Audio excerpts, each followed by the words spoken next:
Eu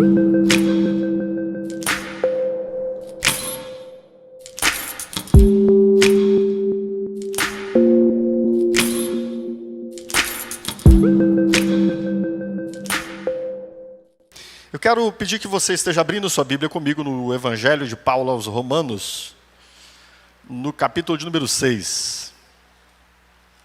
Você já não está estranhando mais eu chamar assim, né? Já tem 28 sermões que eu estou chamando assim esse texto, deu para acostumar, né? Epístola de Paulo aos Romanos, ou Evangelho de Paulo aos Romanos, capítulo de número 6. Hoje é o nosso 28º sermão dessa série, Transformados, ok? Abra sua Bíblia. Mantenha-na aberta, no capítulo 6 de Romanos, nós leremos dos versos 1 ao 11.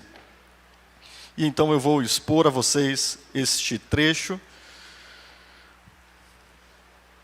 que diz respeito à regeneração que nós temos em Cristo Jesus. Abra sua Bíblia, mantenha-na aberta, é pela exposição da palavra de Deus que nós podemos receber a vida de Deus. Leia e continue acompanhando esse texto ao longo do sermão, tá bom? A palavra de Deus nos diz assim: que diremos então? Continuaremos pecando para que a graça aumente? De maneira nenhuma. Nós, os que morremos para o pecado, como podemos continuar vivendo nele? Ou vocês não sabem que todos que fomos batizados em Cristo Jesus, fomos batizados em sua morte? Portanto, fomos sepultados com ele na morte por meio do batismo, a fim de que, assim como Cristo foi ressuscitado dos mortos mediante a glória do Pai, também nós vivamos uma vida nova. Se dessa forma fomos unidos a ele na semelhança da sua morte, certamente o seremos também na semelhança da sua ressurreição. Pois sabemos que o nosso velho homem foi crucificado com ele, para que o corpo do pecado seja destruído, e não mais sejamos escravos do pecado. Pois quem morreu foi justificado do pecado. Ora, morremos com Cristo. Cremos que também com ele viveremos, pois sabemos que, tendo sido ressuscitado dos mortos, Cristo não pode morrer outra vez. A morte não tem mais domínio sobre ele. Porque morrendo, ele morreu para o pecado uma vez por todas, mas vivendo, vive para Deus. Da mesma forma, considerem-se mortos para o pecado, mas vivos para Deus em Cristo Jesus. Curva a sua cabeça, querido.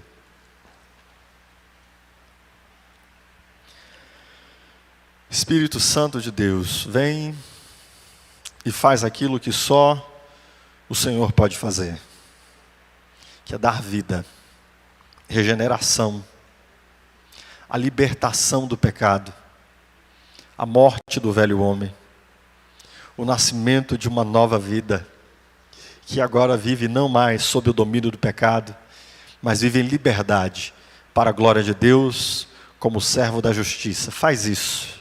Só o Senhor pode fazer isso.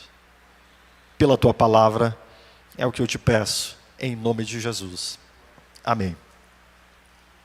Bom, a fim de que nós entendamos e nos aloquemos aqui, percebamos onde estamos, eu preciso fazer, como sempre tenho feito, uma breve rememoração de o que nos trouxe até aqui no capítulo 6. Lembremos, como já tenho dito, este livro, essa epístola, essa carta de Paulo, é o Evangelho de Paulo. É Paulo nos explicando o Evangelho de uma forma como nunca ninguém explicou antes. Com beleza, com poesia, com rima, com ritmo, também com profundidade, com densidade, com grandeza, com palavras inauditas, palavras extraordinárias, com conceitos que, para caberem na nossa mente, a gente precisa pensar 1, 2, 10, 50 vezes, e por mais que pensemos 1 bilhão de vezes, ainda haverá algo a ser acrescentado à nossa mente. É isso que estamos vendo nesse texto. O quê? O Evangelho. Começamos vendo que aqui Paulo está falando do Evangelho, que é o quê, queridos? O poder de Deus para a salvação, que revela a justiça de Deus. Esse é o assunto de Paulo aqui. E para iniciar esse assunto, capítulo 1, a partir do verso 18 até o capítulo 3, verso 20, Paulo mostra que todos nós precisamos do Evangelho, porque todos nós estávamos perdidos em nossos pecados. Mas a partir do capítulo 3, verso 21, o apóstolo Paulo começa a nos mostrar como Deus, em Cristo Jesus, sozinho, nos salvou a nós. sem esforço nosso, sem ajuda nossa, sem nenhum braço humano, sem competência de ninguém, Deus sozinho promoveu a nossa salvação por meio de Jesus Cristo, nosso Salvador. O seu braço sozinho nos trouxe salvação.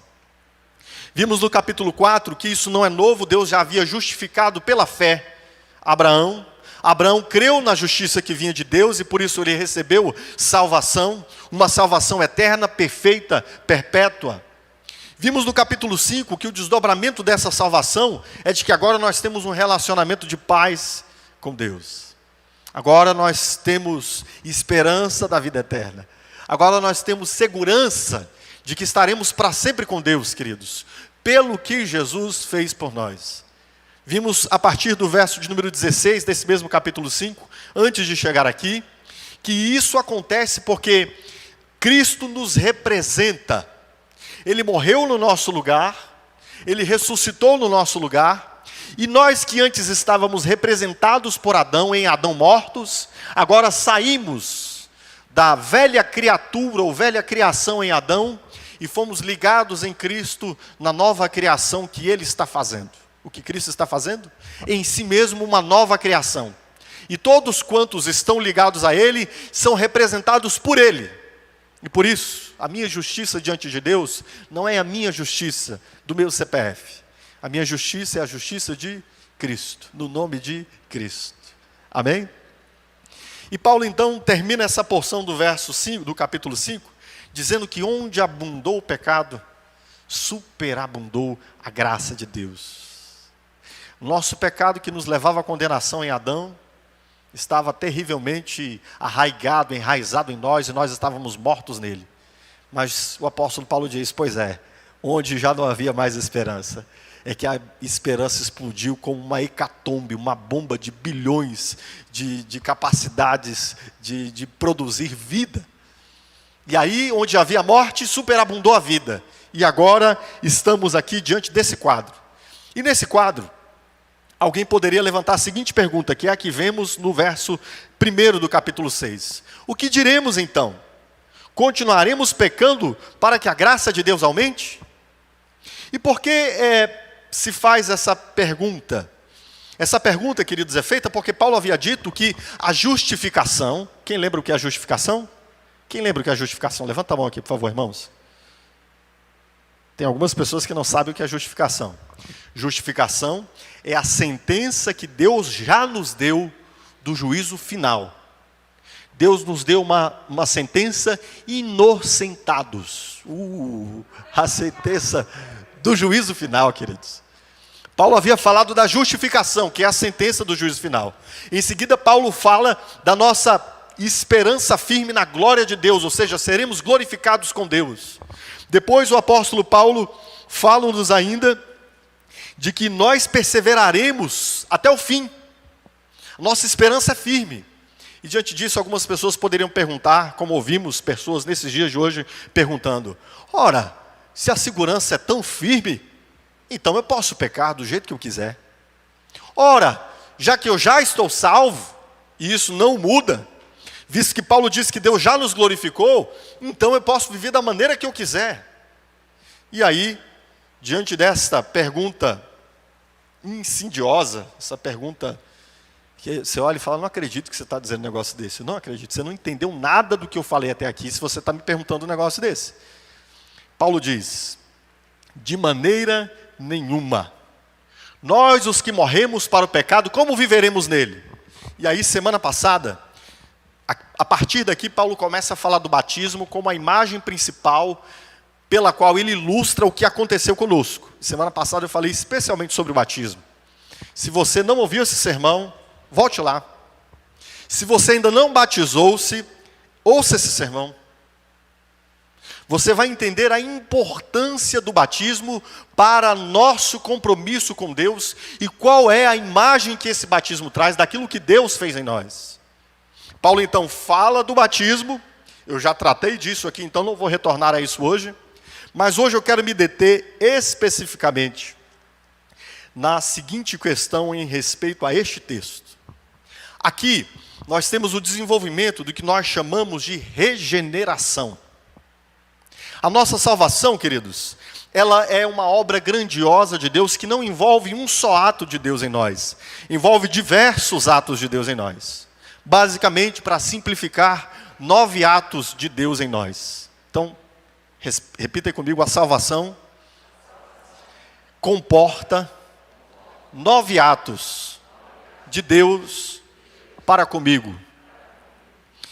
Paulo aqui já falou de algum desses atos. E nesta porção específica, o ato a respeito do qual Paulo vai falar é do ato da regeneração.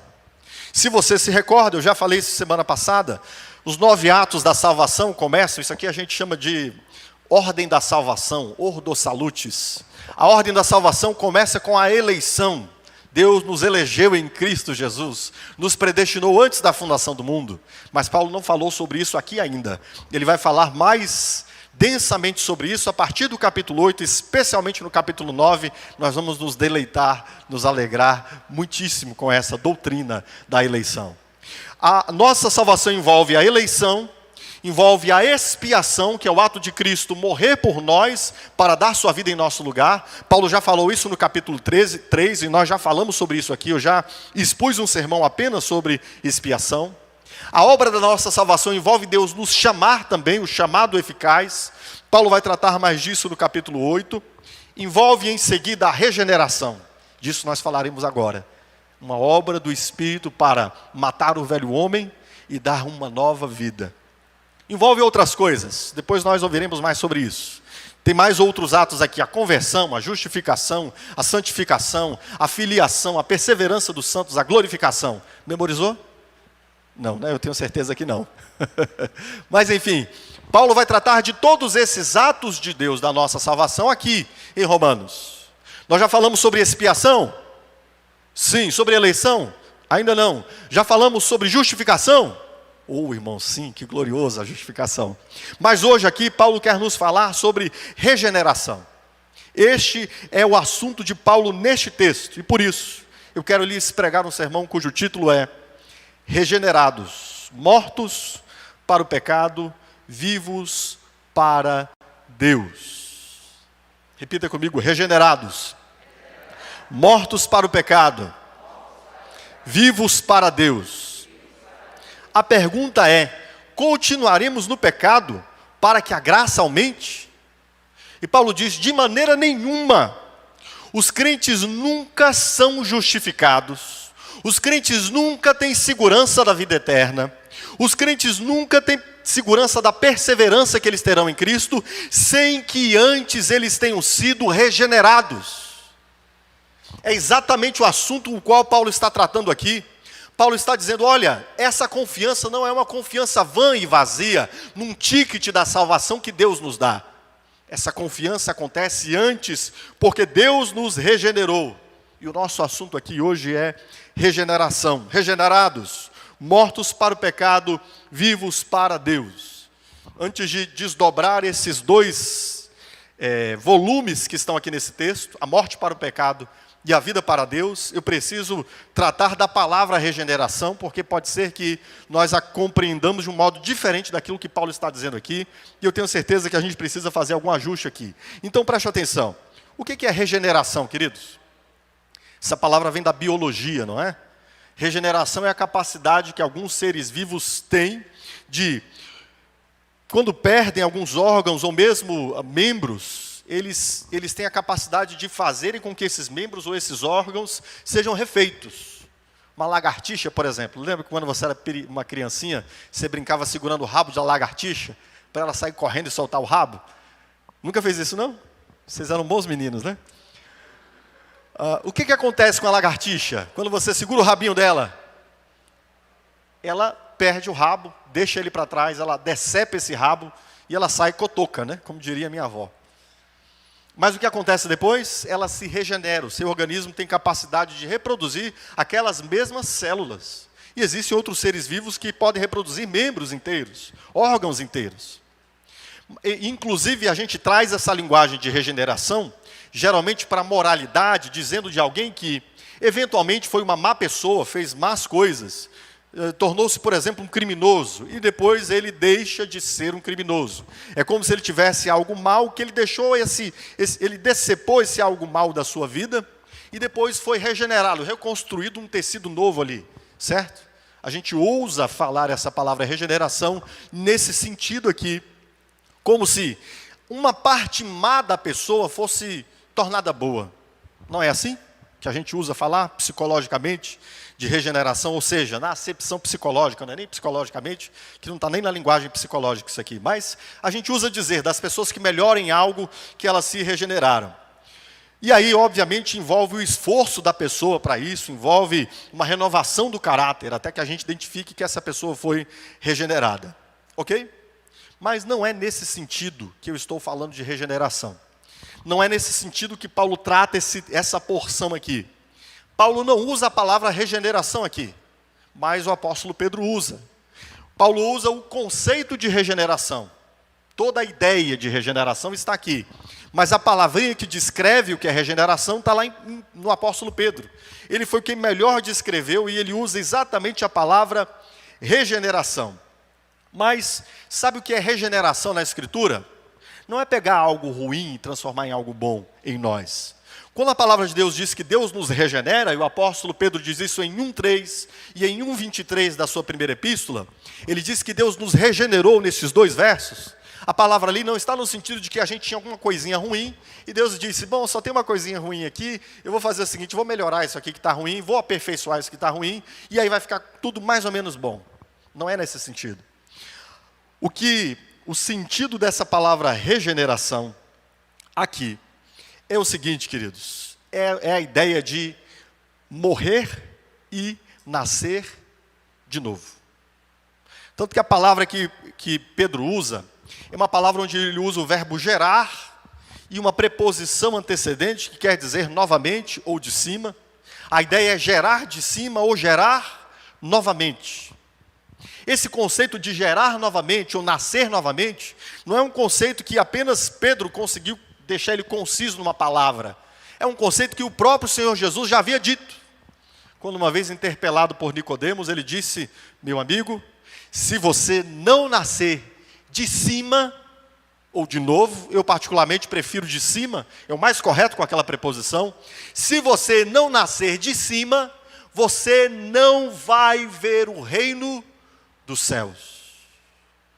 E esse nascer de cima, ou nascer de novo, na Sagrada Escritura, fala então de que não é apenas uma melhorazinha no homem velho. Ora, se é preciso nascer de novo, pense comigo. Aquele que havia nascido uma vez, o que tem que acontecer com aquela vida velha? Morte. Nascer de novo implica que a vida velha morra, e a partir dessa vida velha, se tem um renascimento ou uma nova vida. Isso não é uma novidade, o próprio Senhor Jesus já havia falado disso. E embora Paulo não use a palavra regeneração, este é o conceito que Paulo descreve aqui em todo o texto. Esse morrer, a vida velha, e o nascer, a nova vida. Quando perguntam para Paulo, e aí Paulo, então a gente pode viver do jeito que a gente quiser? Paulo diz, cara, você não entendeu nada. Você não sabe que Cristo morreu, e que Ele ressuscitou, e que nós estamos em união com Ele, por isso nós morremos com Ele, e ressuscitamos com Ele, em algum momento das nossas vidas, queridos. Nós que já estamos em Cristo, e você que ainda não está em Cristo, mas que Cristo vai chamar você, em algum momento das nossas vidas, sabe o que acontece conosco? O velho homem morre.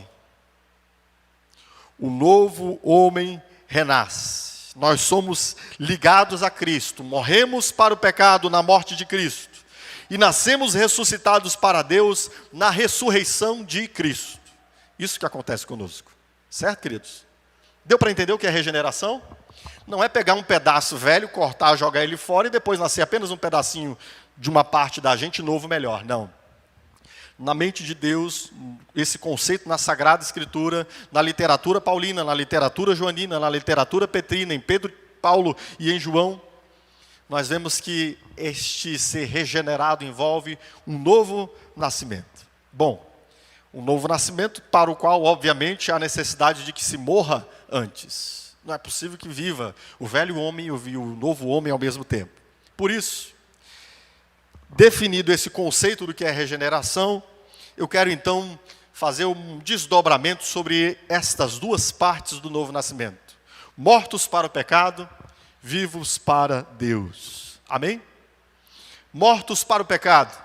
Olha o que diz o verso de número 11. O verso 11, o apóstolo Paulo diz: da mesma forma, considerem-se mortos para o pecado. O que aconteceu conosco? Nós morremos para o pecado.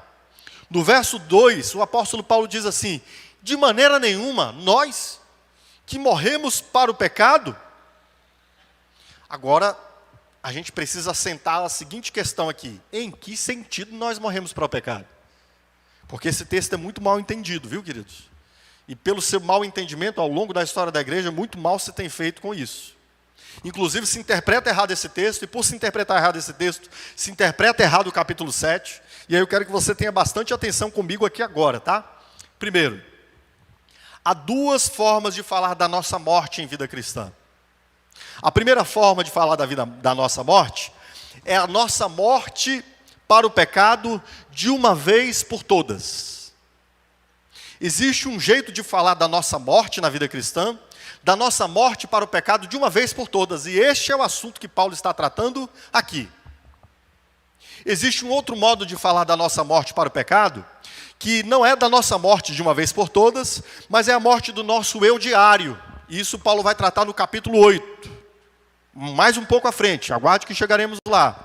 Essa primeira morte de uma vez por todas diz respeito à regeneração. A morte diária diz respeito à santificação. Já já nós vamos falar sobre santificação, não é hoje. Então qual é o assunto que Paulo está tratando aqui? Não é dessa morte diária que nós fazemos, ou que é operada em nós, para que nós morramos e morramos diariamente, matemos a carne diariamente. Não é isso. Paulo está pensando numa morte de uma vez por todas. Em que sentido nós morremos de uma vez por todas para o pecado? Tem sido comum, queridos, nesse texto aqui, uma interpretação da morte, no sentido de que se olha para a imagem da morte, e se pega da imagem da morte a ideia da sensação, da sensibilidade ou dos sentidos. A morte não cessa os nossos sentidos? Você continua vendo quando você morre? Aí você me diz: pastor, não sei, nunca morri. Eu presumo que o morto não veja, não sinta, não cheira, não ouça. Os sentidos do morto estão amortecidos. É óbvio isso ou não, queridos? Sim ou não? A gente presume, né, que quando o cara morre, acabou tudo. Sim, de fato. Acaba a nossa percepção do mundo, se dá por sensações sinápticas do cérebro, né? A gente percebe o mundo pelos processos mentais que nós temos. Tanto que, hoje em dia, por exemplo, se determina a morte de fato quando a morte cerebral, ainda que haja outras funções vitais acontecendo ali. O cara está respirando. O cérebro morreu? Acabou o entendimento, acabou a percepção do mundo, ele está amortecido. Estão comigo? Ok? Certo? Então preste atenção. É nesse sentido aqui que Paulo está falando que nós morremos para o pecado? No sentido de que nós já não temos sensibilidade para com o pecado? Como se o pecado houvesse sido de uma vez por todas lançado fora da nossa vida e nós não tivéssemos mais sensibilidade dele? Se houvesse tentação sobre nós simplesmente faríamos assim, ó, morri, dá licença. É nesse sentido? Não é nesse sentido. Essa é uma má interpretação. Segundo a Escritura, queridos, uma questão importante em interpretação bíblica é o seguinte: quando há metáforas ou se usa de imagens para trazer uma realidade desconhecida, reconhecida a partir de uma realidade conhecida, ixi, complicou? Deixa eu melhorar minha frase aqui. Quando se usa imagens para que algo difícil se torne mais fácil, a gente precisa pegar esse fácil e atentar para o jeito ou modo que se está querendo aplicar isso. Aqui Paulo não está dizendo, de modo nenhum, que nós nos tornamos completamente insensíveis para o pecado. A imagem que Paulo usa da morte aqui não é a imagem da morte e os sentidos, é a imagem da morte e o direito. Você fala, como assim, pastor? Qual é a questão, a relação entre morte e direito? Tudo. Quem estuda direito sabe que estudar direito diz respeito a estudar, por exemplo, direito civil, ou direito penal, ou diversos campos do direito. A morte vai ter uma importância legal extraordinária. Se o camarada morre, muda tudo. Os bens já não são mais dele. A pena já não é dele. Muda radicalmente tudo. Entende? Em que sentido Paulo está usando a metáfora da morte aqui? Paulo não está dizendo que nós estamos amortecidos para o pecado, no sentido que já não sentimos, já não podemos ser tentados, já não temos uma inclinação para o pecado. Não é nesse sentido. Paulo usa a metáfora da morte para falar da nossa relação com o pecado a partir de uma perspectiva legal. Nós, legalmente, já morremos para o pecado. Olha o que diz, preste atenção no que diz aqui os versos 7 e 8. E eu espero que você atente para estes versículos, porque aqui Paulo está mostrando em que sentido ele está falando da nossa morte para o pecado. E Paulo diz assim, nos versos 7 e 8. Pois quem morreu foi justificado do pecado. Ora, se morremos com Cristo, cremos que também com Ele viveremos. Se você observar o que Paulo está dizendo aqui no verso 7, é que quem morreu já foi o quê? Justificado. Lembra que eu disse para você que essa é uma palavra de cunho legal? Que diz respeito a leis, a processos jurídicos, a coisas dessa natureza? Por que Paulo está dizendo isso, queridos? Paulo usa a imagem aqui do pecado como se o pecado fosse um possuidor de escravos. E nós fôssemos seus escravos. Legalmente, seus escravos. No tempo que Paulo está escrevendo isso, a escravidão era algo albergado, algo que estava abraçado pelo direito romano. O direito romano permitia a escravidão. É claro que é bem diferente da escravidão que houve nas Américas. A escravidão das Américas foi muito pior, em muitos aspectos. Naquele tempo eu diria que era um modo um pouco mais pesado da CLT, né, a escravidão, mas não deixava de ser um regime pesado sobre o qual se vivia. E Paulo está dizendo, a imagem que Paulo está usando aqui é a seguinte: é como se o pecado fosse um possuidor, um dono de escravos, um capataz, que manda e o escravo tem de obedecer. Ele tem um título que diz que ele é o seu legítimo possuidor de nós. E ele nos domina e diz o que nós temos de fazer ao tempo em que ele quiser. O pecado é o nosso senhor. Nós estamos debaixo dessa escravidão, ou estávamos debaixo dessa escravidão. Mas o que acontece conosco? O que acontece com o escravo, queridos? O escravo morre. Nós morremos. E Paulo nos diz que nessa morte que nós morremos, o que acontece com o escravo quando ele morre para com o seu senhor? Ele ainda tem de acordar de madrugada para fazer os trabalhos do seu senhor? Sim ou não? Permanece a validade daquele título que dizia que o seu dono era o seu senhor? Não. Acabou a relação dele com o seu senhor. O seu senhor já não tem mais domínio sobre ele. Ele vai encontrar imaginemos, né, que o cara morreu e ele ressuscitou. Está morando na mesma cidade, ok? Ele vai encontrar o seu senhor na rua, ok? Beleza? Mas o seu senhor vai poder reclamar de novo que ele continua a ser escravo? Ele morreu. Ele já não deve mais ao seu senhor. Paulo, nesses versos, no verso de número 6, no verso de número 7, fala-nos então de que o que aconteceu conosco para com o pecado, queridos, é que nós já morremos para o pecado em Cristo. Lembra do que eu disse para você? Que quando Cristo morre na cruz, Ele está morrendo uma morte em nosso lugar, e que quando nós nos unimos a Ele, Ele está nos representando em nossa morte, de um modo que nós morremos com Ele, de tal maneira que agora nós já não devemos mais nada ao domínio do pecado. Se antes o nosso Senhor estalava o chicote e nós nos sentíamos constrangidos a fazer a sua vontade, agora o seu chicote estalado aos nossos ouvidos não quer dizer mais nada. É bravata, É uma tentativa de nos enganar, de nos persuadir pela força do nosso costume. É interessante que muitas vezes, acostumados a condições muito difíceis, nós muitas vezes nos sujeitamos a elas, mesmo que não precisemos mais. Sim ou não? Quantas mulheres, por exemplo, tendo vivido debaixo de um jugo pesado de seus maridos, sendo açoitadas, machucadas, muitas vezes hoje, diante do quadro que vivemos, queridos, da possibilidade de, tendo o respaldo de leis, se você fizer uma breve denúncia, uma pequena denúncia, haverá toda uma mobilização de forças do Estado para tirarem a mulher daquela condição. Ou seja, há dezenas de anos atrás, a mulher não tinha quem recorrer. A condição dela era estar debaixo daquele juízo, ou então sair dele e viver sobre a pecha, de uma mulher divorciada e coisa semelhante, sem poder conseguir espaço no mercado de trabalho ou qualquer coisa parecida. Hoje, a mulher já foi libertada disso. Ela só permanece vivendo espancada sobre o marido se ela quiser. Se o som da voz do marido ainda continuar imprimindo no coração dela a força para deixar ela constrangida, porque poder ela já tem para sair dessa condição. Sim ou não, queridos? Sim. Deste modo, é disso que Paulo está falando.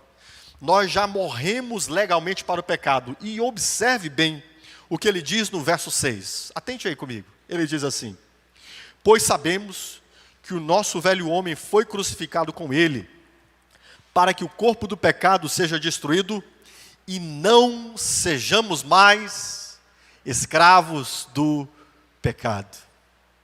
Entende, queridos?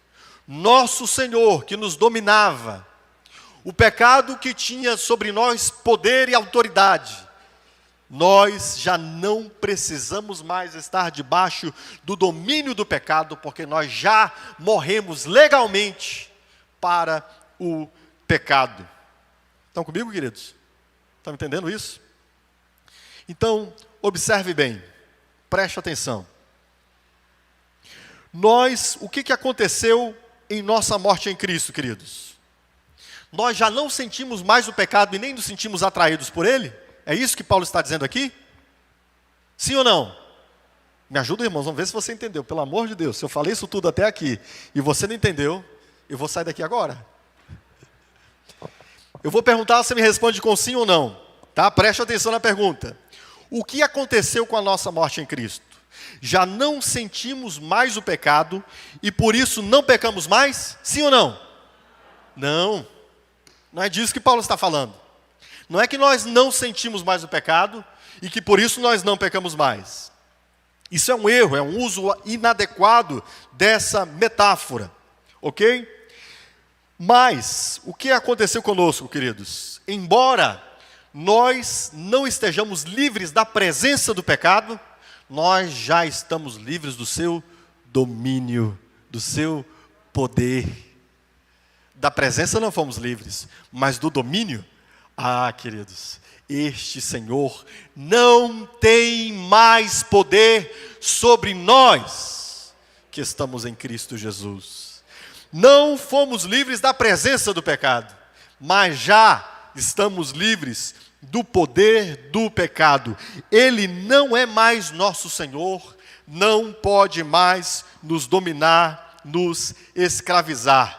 Ainda não estamos livres da presença do pecado, mas já estamos livres do seu domínio, meu irmão.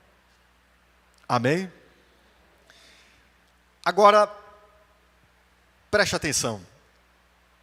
Pode ser que constrangido por ter vivido debaixo deste Senhor por muito tempo, a sua voz, quando Ele exalta a sua voz e te chama com força, você ainda se sinta sob este domínio e você queira ceder a isso. Há um livro escrito por Solomon Northup, um negro livre nos Estados Unidos, que nasceu em Nova York, e que em 1841 foi vendido como escravo quando ele estava em Washington.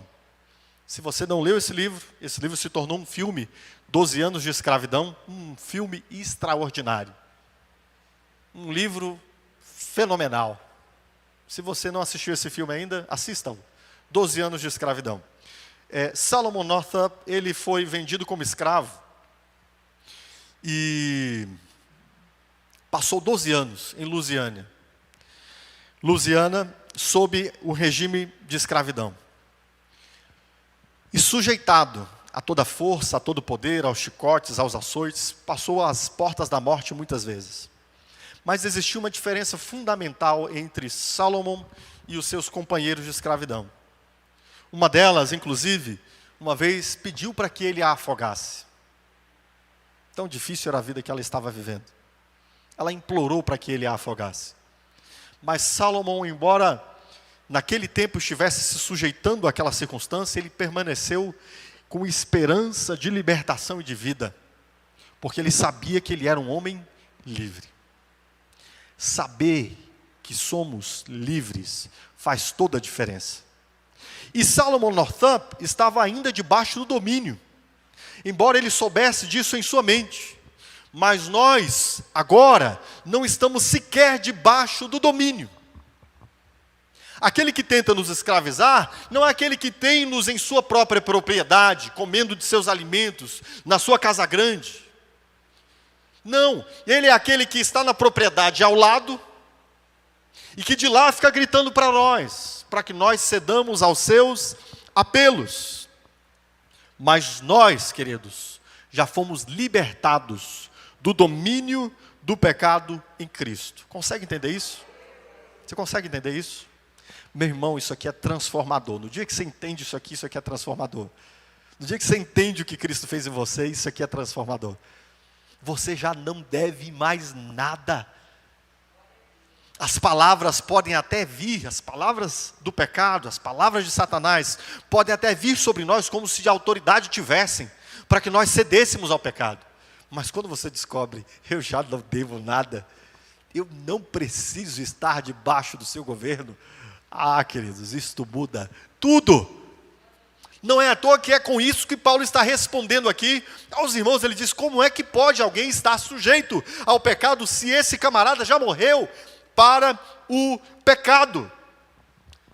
Entender isso, queridos, traz verdadeira libertação. Não é à toa que o Senhor Jesus, em João, no capítulo de número 8, versos 31 e 32, Jesus vai dizer a algumas pessoas que haviam já crido nele, Jesus vai dizer, se vocês permanecerem nas minhas palavras, e as minhas palavras permanecerem em vocês, o que vai acontecer, queridos?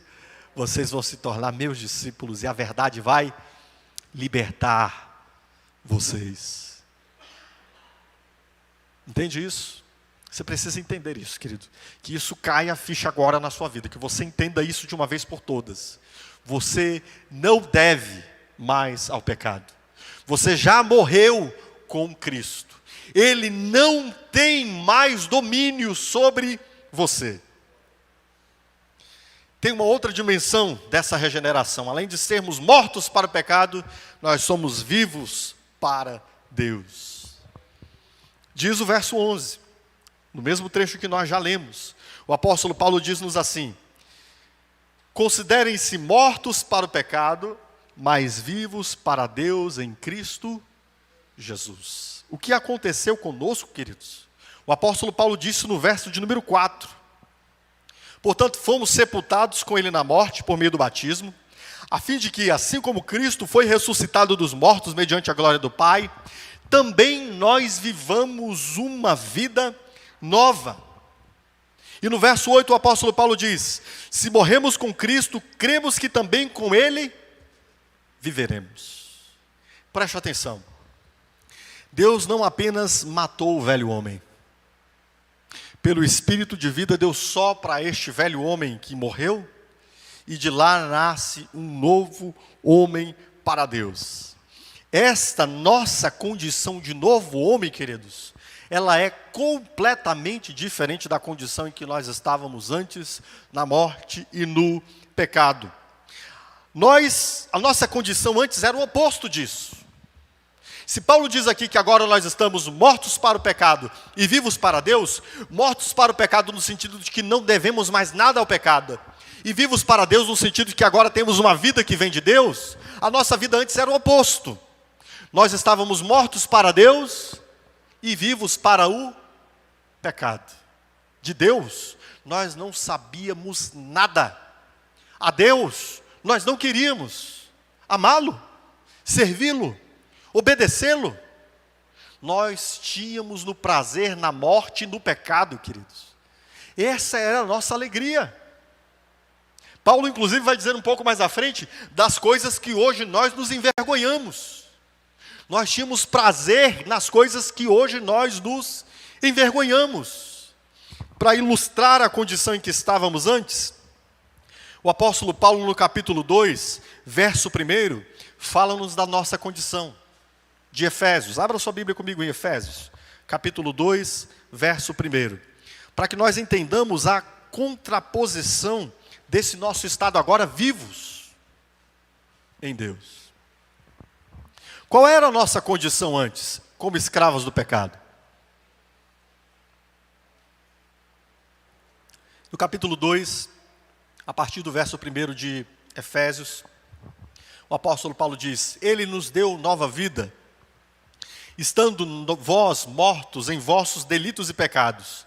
Olha como Paulo vai descrever como era a nossa condição de vida no pecado. Nos quais andastes outrora, segundo o curso deste mundo, segundo o príncipe da potestade do ar, do espírito que agora atua nos filhos da desobediência. Qual era o nosso caminho, queridos? Andávamos segundo Deus? Não. Andávamos segundo o curso do mundo. Fazíamos a vontade do Espírito de Deus? Não. Fazíamos a vontade do diabo.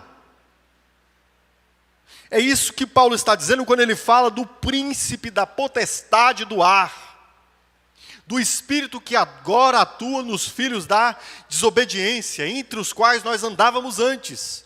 E ele continua dizendo, no verso 3, segundo as inclinações da nossa carne, fazendo a vontade da carne e dos pensamentos, éramos por natureza filhos da ira, como também os demais.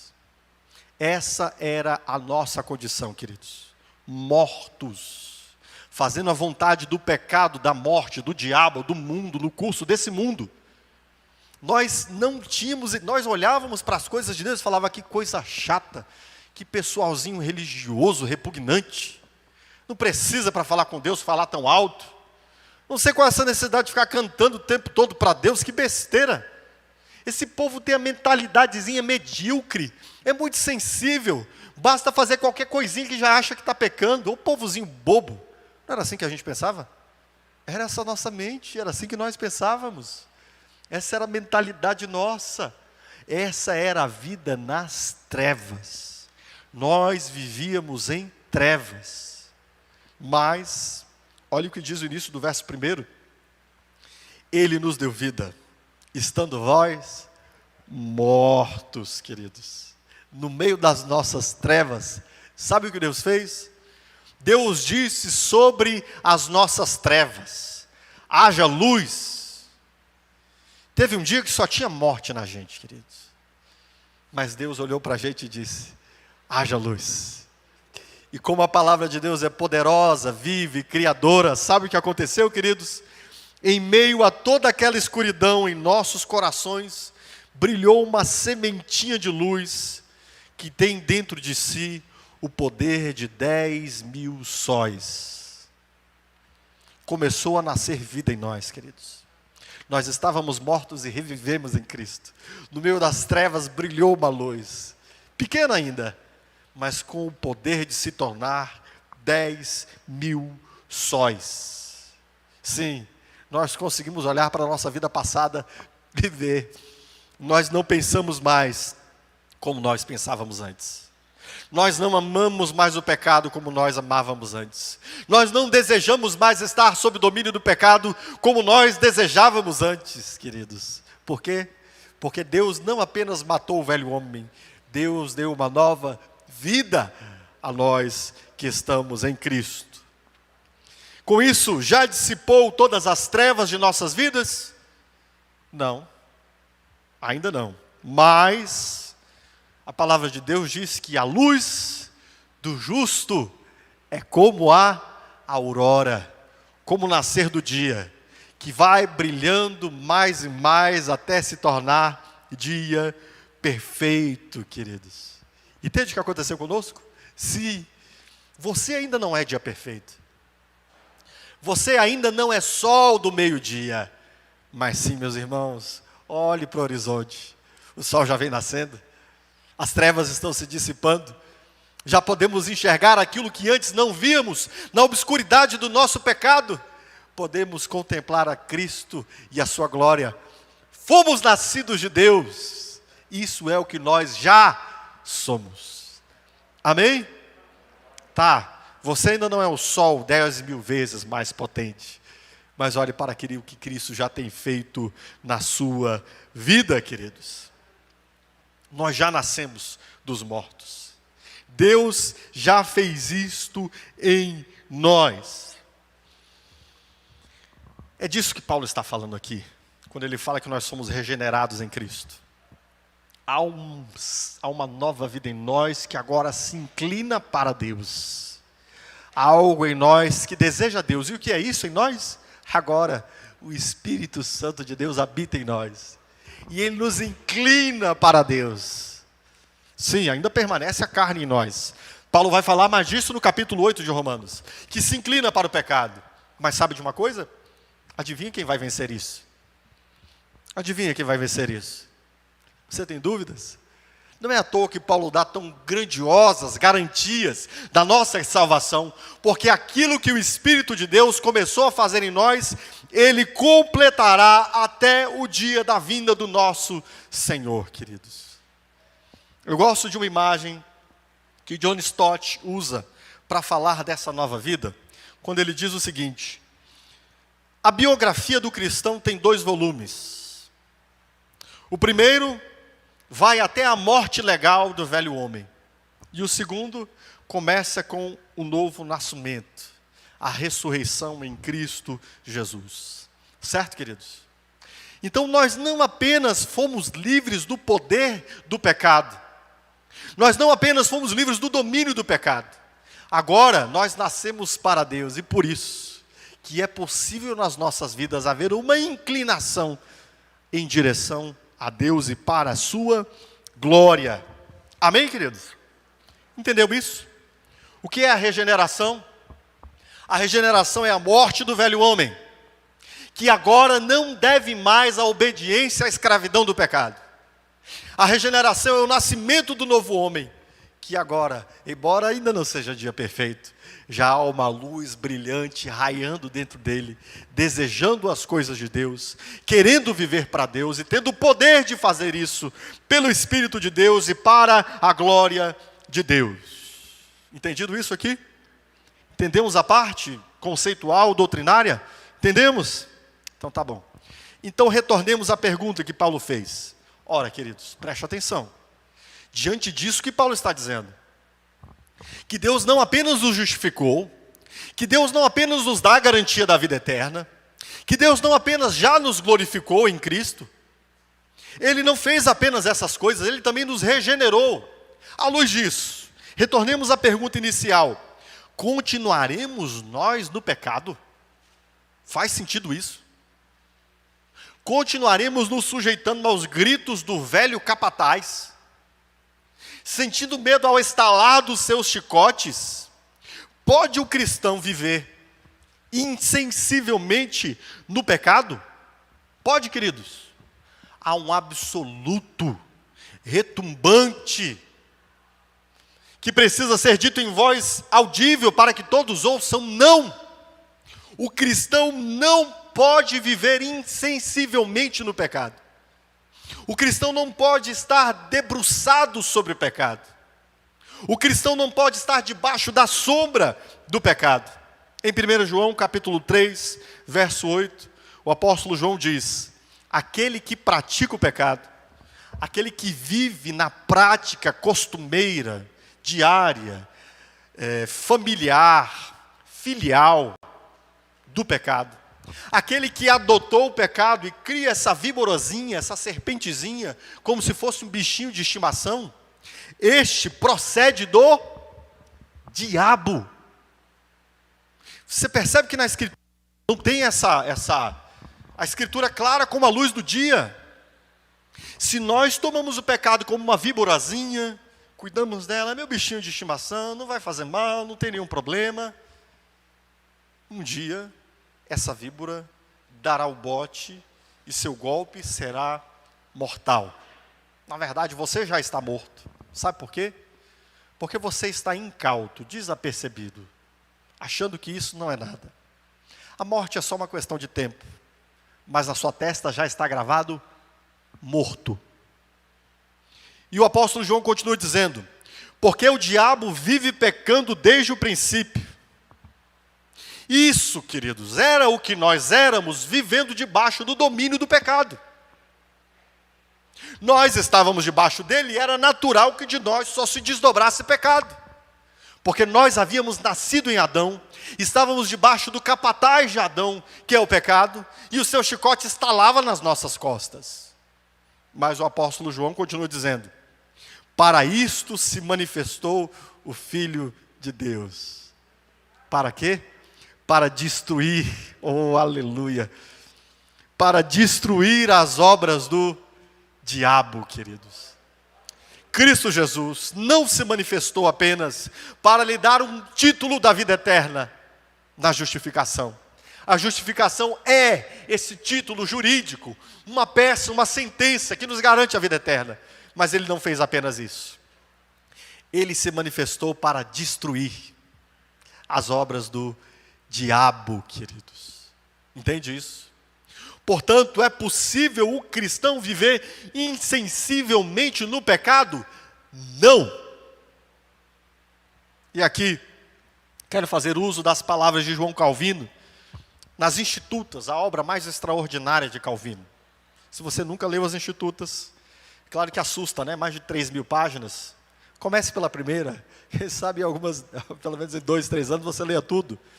Nas Institutas de Calvino, no livro 3º, no capítulo 6, parágrafo 4º, ele fala sobre essa impossibilidade de alguém que está em Cristo viver na morte e no pecado, como se isso fosse nada. Ele diz assim, no livro 3, capítulo 6, parágrafo 4º, Calvino diz, e aqui eu vou saltar algumas frases para condensar a fala de Calvino, ele diz: este é o lugar para dirigir-me aos que não tem nada de Cristo além de um título e um símbolo. Quantas pessoas não têm nada de Cristo além de um título, além de um símbolo, e no entanto querem ser chamados de cristãos? Pois esta não é uma doutrina de língua, mas de vida, e não se aprende apenas com o intelecto e a memória, como outras disciplinas, mas quando recebida possui afinal toda a alma e encontra morada no receptáculo do mais profundo do coração. Calvino está dizendo: meu amigo, se você diz que você é cristão e você só tem um símbolo em nome de cristão, não se engane. A fé cristã não é uma doutrina que se aprende apenas de memória, de inteligência. Isso é algo que vem para a alma. Se você entendeu quem é Cristo, se você compreendeu o Evangelho, isso gravou a sua alma e está no mais profundo do seu coração. E ele continua dizendo, por fim: logo, que deixem de afrontar a Deus, orgulhando-se do que não são, ou que provem que não são discípulos indignos de Cristo, seu mestre. Calvino está dizendo: vamos deixar de brincadeira, de palhaçada? Agudo ele, né? Vamos deixar de farsa? Vamos tirar a máscara? De que serve esse título? Você está perdendo a sua vida. Viva a vida do mundo então, já que você não quer viver para Cristo. E ele diz: deixe de ficar se orgulhando daquilo que você não é. E larga de mão de vez desse negócio de ser cristão. Ou então, provem que são discípulos dignos do seu mestre. Aguda fala de Calvino, não é? E olha que Calvino é um dos maiores defensores da soberana eleição de Deus para a salvação. Ou daquilo que alguns muito vulgarmente chamam, né? Uma vez salvo e salvo para sempre. Mas quando Calvino fala do que é daquele que é salvo para sempre, ele não está dizendo só que o camarada recebeu um título. Ele, como Paulo e como Jesus, está falando de alguém que nasceu de novo, queridos. Que tem uma nova vida em Cristo Jesus. E que por isso, já não deseja mais estar sob o domínio do pecado. Amém? Quero deixar 3 exortações finais, à luz de tudo isso que vimos. Se você está vivendo no pecado, e eu não estou falando aqui de pecar ocasionalmente, não estou falando de pecar e sentir a dor do seu pecado para voltar atrás, porque o apóstolo João já nos disse que aquele que diz que não peca é mentiroso. O cristão não é alguém que não peca, mas ele é alguém que já não está mais sob o domínio do pecado. Entende isso? O cristão já não é alguém que não peca, mas ele é alguém que quando peca, o pecado é dor e morte. Não é alegria e vida para ele. Ele sofre com isso. E ele se voltará constante e perpetuamente a Deus, buscando de Deus arrependimento. E aí eu digo, se você está vivendo no pecado, achando que isso não tem efeito sobre você, porque você foi justificado, deixem de afrontar a Deus e de ficar se arrogando em coisas que você não é. O que você precisa buscar é uma nova vida, um novo nascimento. Meu irmão, se você pensa que é cristão, se você pensa que nasceu de Deus, se você pensa que é justificado, e você se alberga no pecado, vivendo nele como se dali desfrutasse a sua vida, e não tem nenhuma crise de consciência, de arrependimento, de confissão, isso é uma evidência que você não nasceu de novo. Pastor, eu estou na igreja há muito tempo. Meus irmãos, eu tenho um grato privilégio, uma grata experiência no meu ministério pastoral, ouvir muitas vezes isso. Pastor, eu estou na igreja há 10 anos, há 15 anos, mas agora eu nasci de novo. Agora eu compreendi o Evangelho, agora eu conheci Cristo. Agora eu consigo entender porque eu achava que era cristão, estava vivendo debaixo do domínio do pecado e não conseguia libertação. Sabe por quê? Porque não havia nascido de novo. Pastor, e o que eu faço para nascer de novo? Meu irmão, é pela palavra e pelo Espírito. O apóstolo Pedro vai dizer na sua primeira epístola, capítulo de número 1, verso 23, que nós nascemos de novo, não de semente corruptível, mas de semente incorruptível, que é a palavra de Deus. A palavra de Deus é que vem sobre nós, queridos, e germina na nossa morte vida, e nos dá nova vida. A palavra de Deus faz isso por meio do Espírito Santo de Deus. O Senhor Jesus disse que aquele que é nascido da carne é carne. E por isso talvez você esteja sustentando uma máscara há muito tempo, porque você só nasceu da carne. E Nicodemos diz, como é que pode ser diferente, Senhor? E o Senhor Jesus diz, tem de nascer da água e do Espírito. Tem de pedir a Deus que dê nova vida. Porque quando Deus sopra a nova vida, meus queridos, não tem morto que permaneça morto, ainda que haja 3 dias morto. Amém? Portanto, se você está vivendo nessa condição, numa vida de pecado, se assegurando, não, Jesus morreu por mim, não se engane. Se você acha que foi justificado e está vivendo desse jeito, você ainda não nasceu de novo. E por isso você ainda não é objeto da justificação de Deus. Portanto, pelo amor de Deus, meu querido, suplique a Deus, peça a Deus, me dá nova vida. Me dá nova vida. Busque isso na palavra de Deus, que é onde Deus gera em nós vida. Aqui, nesse momento agora, Deus dá nova vida pela sua palavra. Amém? Portanto, peça a Deus, busque a Deus, suplique a Deus. E aí você vai deixar essa velha consciência de alguém que acha que está salvo, porque acha que tem um bilhete da salvação, mas cuja vida está completamente sendo dominada pelo pecado. Não, isso não é nova vida. Não, nisso não há salvação. Mas sim, graças a Deus, que o Senhor Jesus continua dando nova vida. A segunda recomendação: não ouça os gritos do seu antigo capataz. Você já está morto e não deve mais nada ao pecado. Hoje é dia de libertação pela palavra de Deus. Você que está em Cristo e que já nasceu de novo, mas que continua ouvindo os gritos do seu velho capataz, continue aqui na pornografia, continue aqui nos seus vícios. Eu ordeno você não tem poder contra isso. Quantas vezes eu já ouvi de pessoas, queridos, que de fato são escravas do pecado, dizendo: olha, cara, colegas de trabalho me confidenciando, eu vivo buscando prostitutas fora do meu casamento.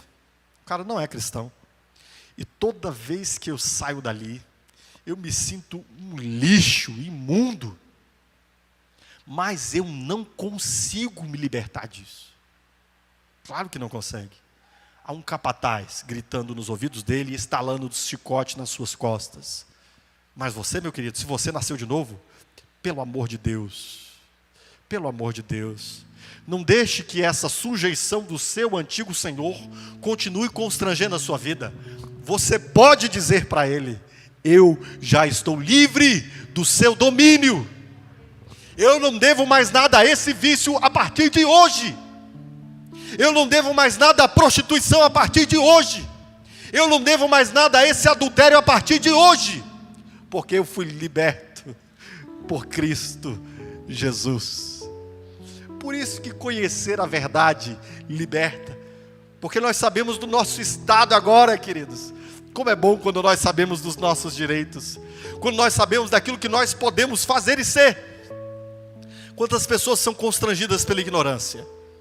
Mas quando alguém vem e lhes abre a situação que ele poderia ter uma nova postura diante daquele quadro, porque ele tem direito, tudo muda. Portanto, hoje, se você tem ouvido e se constrangido pelos gritos do capataz do pecado contra você, diga para ele hoje: eu já sou liberto. Não tem problema se sua vida cristã começou agora e você ainda não tem nada de novo nesse livro novo. Só uma luzinha pequenininha brilhando. Mas você já sabe que Deus disse para você que você já está livre em Cristo Jesus. Eu me recordo da minha jornada cristã, que enquanto eu tentava fazer as coisas que Deus me ordenava na sua palavra, mas eu ainda não havia nascido de novo, eu me sentia acorrentado debaixo de uma escravidão. Mas no dia em que Cristo me fez nascer de novo, eu fui começando a deixar as coisas para trás. E à medida que eu entendi essa libertação que Deus havia me dado, eu falava: Senhor, a partir de hoje, acabou. Isso fica para trás aqui e agora. E quantos de vocês já não experimentaram isso aqui, queridos? Estava ouvindo alguns testemunhos de alguns irmãos que me disseram exatamente isso aqui. Ouvi esses dias, por exemplo, o testemunho do nosso querido irmão Flávio, de que tendo ouvido aqui um sermão, ele chegou em casa e foi bater o papo com o cigarro. E disse: cigarro, não sei as palavras do Flávio, que ele é muito engraçado, né? Mas disse: cigarro, é o seguinte, esse é o último, acabou. Você está indo embora da minha vida a partir de agora. E o que aconteceu? Para nunca mais. Amém? Portanto, não ouça mais os gritos do seu antigo capataz. E por fim, veja que há uma luz raiando em você, querido, até se tornar dia perfeito. Hoje você deseja por Deus, você anseia servi-lo, você quer lutar contra o pecado, e essa luz testifica que você já é filho de Deus. Sim, meu irmão, você ainda vai falhar. Eu também ainda vou falhar. Mas sabe de uma coisa? Essa luz vai brilhar até se tornar dia perfeito. Então mantenha-se firme, olhando para frente, combatendo o bom combate, sabendo que aquilo que Deus já começou, Ele vai concluir até o fim. E olha, meu querido, essa mudança no seu pensamento, essa mudança no seu entendimento, essa mudança nos seus comportamentos, já testemunho que você nasceu de novo em Cristo Jesus. Amém? Coloque-se em pé, amado. Coloque-se em pé, amado. Eu quero fazer uma oração. Se você hoje quer suplicar a Deus para ter um novo nascimento, se você hoje quer suplicar a Deus para que você não esteja mais cedendo aos gritos do seu antigo capataz.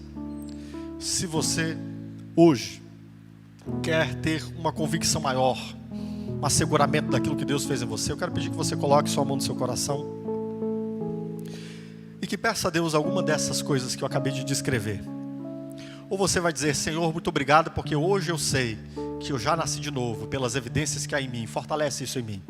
Ou você vai dizer: Senhor, hoje eu quero dizer um basta para o capataz que continua gritando nos meus ouvidos sobre isto ou sobre aquilo. Ou você vai dizer: Senhor, me dá uma nova vida. E quer seja em qualquer dessas orações, eu tenho certeza que o Senhor, pela sua palavra, realizará isso em você. Amém? Curva a sua cabeça. Ore, fale com o Senhor. Suplique isso a Deus. Senhor,